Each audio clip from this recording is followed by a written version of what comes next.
A lot of people in the LEGO community have been saying this $70 809-piece set that's releasing September 1st for LEGO Nike, the Slam Dunk set, is one of the worst, if not the worst set of 2025.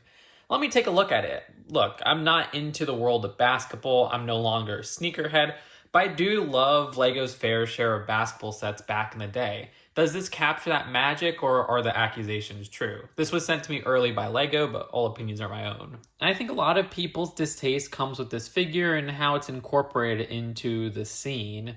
It's not meant to be a figure for play, solely for display, and you'll see its limitations in a bit. But essentially you attach these Technic axle and pinned receiving pieces to the side of this scene right here. And it fits into display in a very interesting way where I don't know if the perspective works. You'll see how there's a design of this bleacher right here where we have different people of different races, but it almost looks like this is just an oversized giant. I get the forced perspective they're trying to illustrate here, but it doesn't work in my opinion. But anyways, the design of the face reminds me a lot of the Miniland Lego figures that you'd see at Legoland. The design doesn't have any printing, and it has a similar shaping to those, but the proportions here do not match those figures. And I think the proportions work much better with the Miniland figures than this. It also reminds me a bit of the Jazz Quartet figures, but again, those just have much better proportions. Keep in mind, this is one of 3 customizable designs. This one in particular has a full head of hair, as well as a ponytail at the back, which I do find the use of this piece, which we've seen for minifigures like Monica Rambeau from the LEGO Marvel minifigure series, pretty interesting. This design just attaches to a plain black minifigure head, which is then clipped on using this connection with a hold stud to this modified 1x2. So you could actually get some movement in the ponytail there. I don't know if I like the use of this pizza slice tile piece, as I call it, for the ears, which almost give an elven feel to it. I don't think that was intentional. This design has a headpiece that is attached with a miniature ball joint, so you could get more movement there.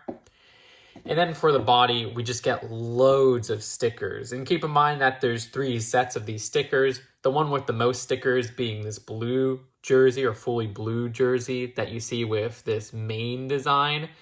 And what really stinks about these stickers, not only is the fact that they are stickers, but that they're clear stickers. So you get those weird air bubbles underneath them. Those are my least favorite type of stickers. And if you mess them up, you'll start to see a lot more of those air bubbles, like on this knee right here. The jersey has a sticker front and back, the back saying Nike on it, and the sticker on this 2x4 tile at the side. And the arms are attached with larger ball joints, which get a nice range of movement, as well as another section of miniature ball joints. And LEGO can't print these in a design of a reddish brown. So instead we get gray. That also just looks terrible. And this is a problem that persists throughout a lot of LEGO sets where they really stick to gray for these miniature ball joints.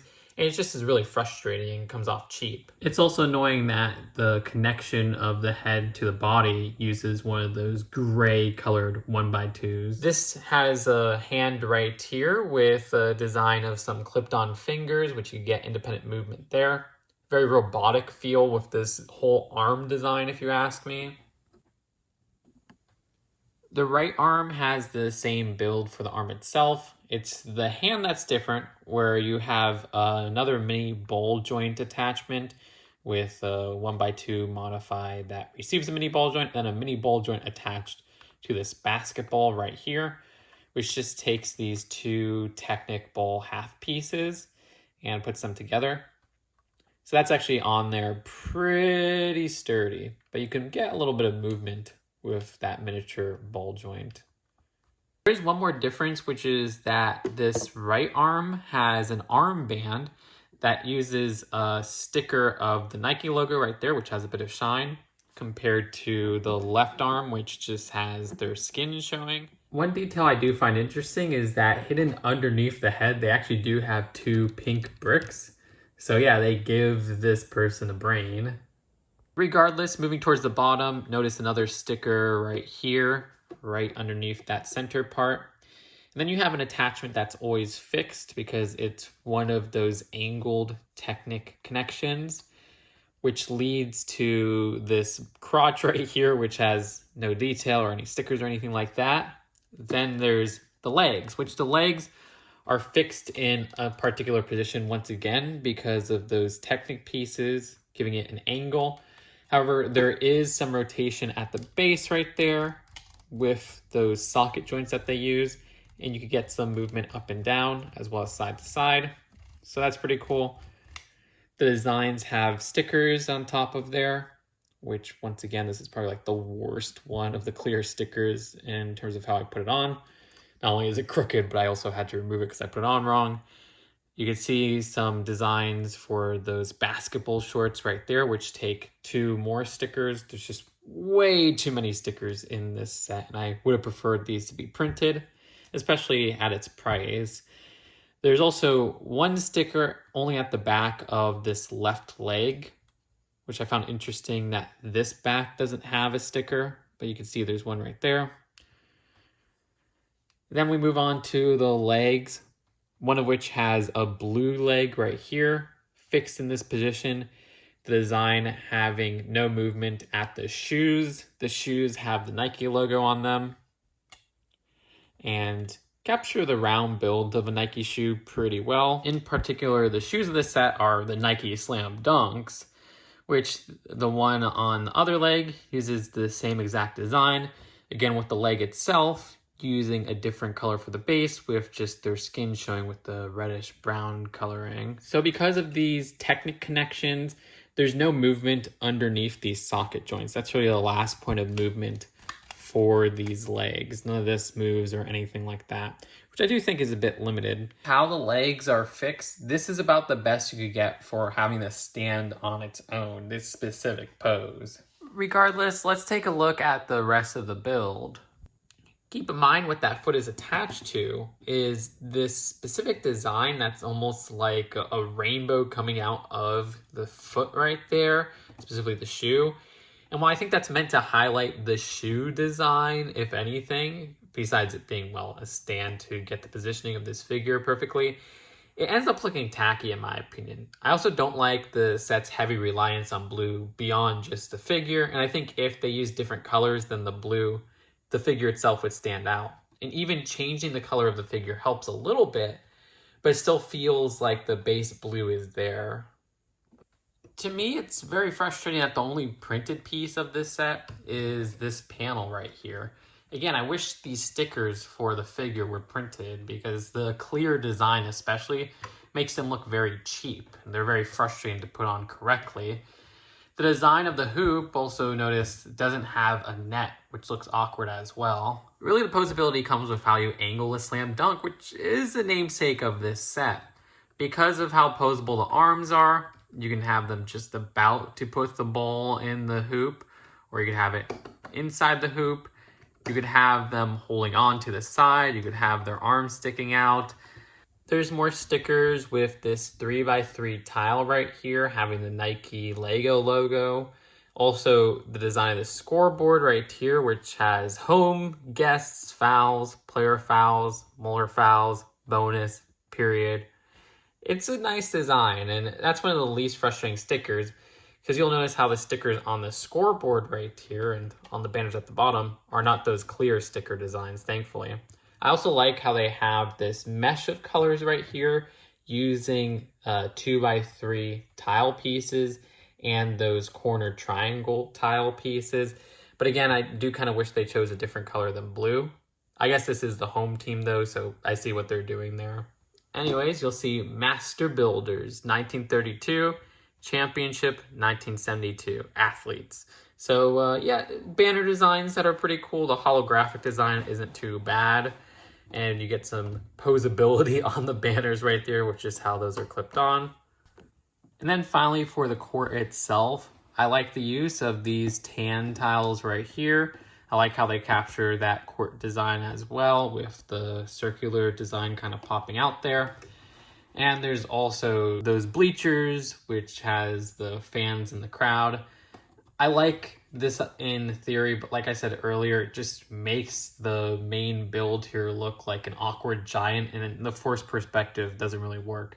Notice how there's two stickered tiles of 2x3s with that Nike Lego logo. And this is a set meant to be displayed from the front. The back looks kind of terrible if you ask me, but I get it. This is a $70 set. I don't expect it to be fully closed off. Regardless, it's time to swap out those jersey colors to fit the two different styles that they have, which they give you separate steps in the instructions and separate pieces and separate stickers so that you don't have to choose one right away. And also keep in mind that you could change the hair of the person, where you could have them bald or you could have them with some black hair, not the ponytail. First, we'll swap out the spring green design. So here's the spring green variant, which also has a shorter haircut. Yeah, I prefer this one over the main one because I just think that helps it stick out more with this sea of blue that we have going on here. And here's the last of the designs where you have a bald head as well as white and blue stripes. Also a purple Nike check mark for the shoes.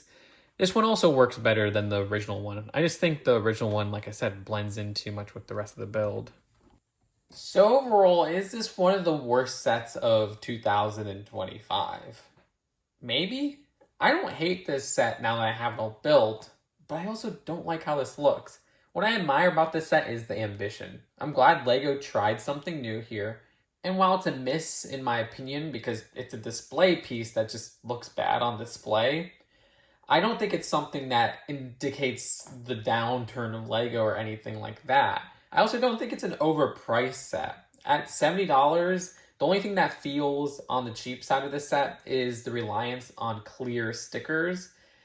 I don't like stickers in general, but at the very least, have them not be that clear sticker design that could easily get damaged if you misplace it, and it always seems to have those air bubbles underneath. That feels cheap. But other than that, I think this is a decent value for the price, as long as you're not looking out for minifigures, because there's no minifigures in here. Instead, you get this big brick-built figure. But that's really where the problem of this set's design comes from, where it feels like this brick-built figure has odd proportions, and the whole idea here of this forced perspective just doesn't work, where it looks like a giant is overtowering a crowd at the bottom. And even the design of, say, the hoop right there is missing details like a net, which looks odd.